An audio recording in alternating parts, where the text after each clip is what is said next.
Clover Crush, 100% pure fruit juice packed with vitamins and no added sugar.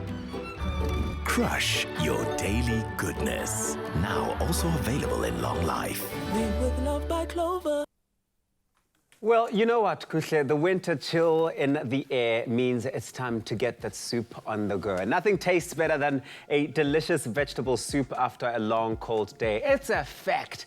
And that's why last night I gave Nicole a call and I asked her, Nicole, please, I need some new soup ideas. She's going to be making a classic butternut, carrot and orange soup that'll leave you crushing on all the flavor. Nicole? I called like, just while I was falling asleep, you know. Yeah. How rude. I wanted to say, cometh the hour, cometh the man. But in your case, the woman. Tomorrow. But you did say, stay tuned, Tabby. So literally, Nicole's words were, stay tuned. I'll see you tomorrow morning. And you've answered the call, Nicole. Yes.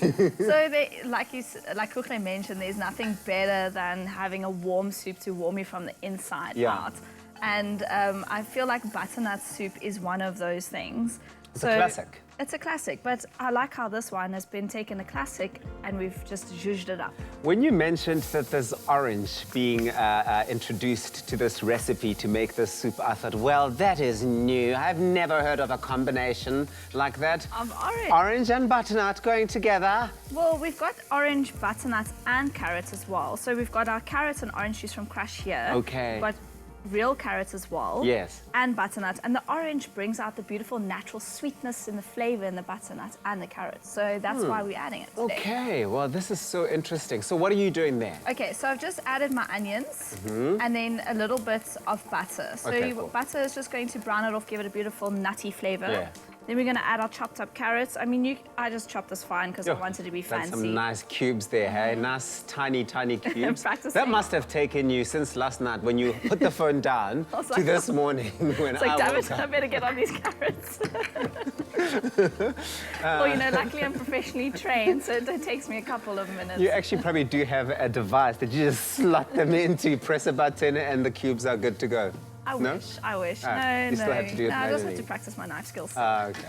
So I've added my carrots. I've got some butternut. Oh, I love butternut. I would recommend, I mean, if you can and the budget allows, buy them already cubed. Butternut is one of those really tough things to chop up. But if you do, you know, you can roast it as well and peel it out. That could also work. If you've got kids that are over 15, I think get them to do that. That is their job. While you're busy doing everything else, their job is to chop up the butternut. My mom used to do that to me. Did she ever get butternut fingers? Did you get butternut fingers? I did, of course. Yeah. And then it just doesn't wash off. Yeah, it doesn't, for a while. No. So we added all our vegetables. We got some potatoes as well. Then we're going to add our crushed orange and carrots. Just about half a cup.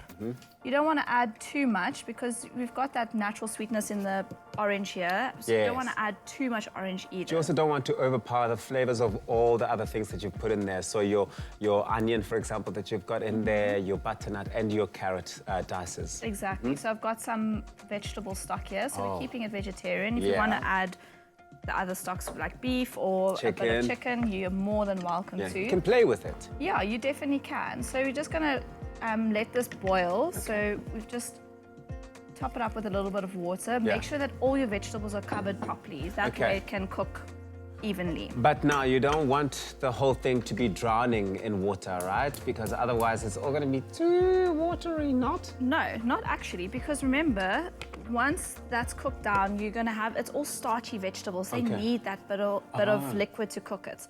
Then I'm going to take a blender. If you don't have a blender, use a masher. A potato masher also works. So I'm just going to blend it up. I don't know if you guys can see. So just blitz it up till it's nice and fine.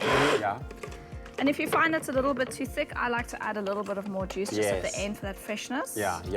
Or you could add more stock, you could add more water. It's entirely up to you, what your flavor profile. So just blitz this up. I like to keep it a little bit chunky because I like a bit of texture. You like to bite into those little chunks here and there. I like that too. Ooh, that looks good. Bit of texture, bit of the puree in there, and it freezes really well as well. Which is good. Which is good because you want it to last a while. Exactly. You don't want to have to remake it the whole time. What are you making there? So I've just got some pumpkin seeds toasting beautifully here. And once you hear that little pop, you pop them onto your soup with a little bit of cream and you're good to go. They make it look really good, but they're also really good for you for eating. I'm going to give this a try because I am the one who made the call last night. You better enjoy it. It was a lot of hard work. I love it. Amazing. I really love how all the different flavors of the different ingredients marry together to bring this to life. This is really delicious and it's got me crushing. Nicole, you're the girl to call at 9 p.m. at night. Can we make it 8 o'clock rather, please? Okay. All right, 8 o'clock. Get this recipe on expressoshow.com. Happy souping, everybody. Clover Crush, 100% pure fruit juice packed with vitamins and no added sugar. Crush your daily goodness. Now also available in long life. Made with love by Clover.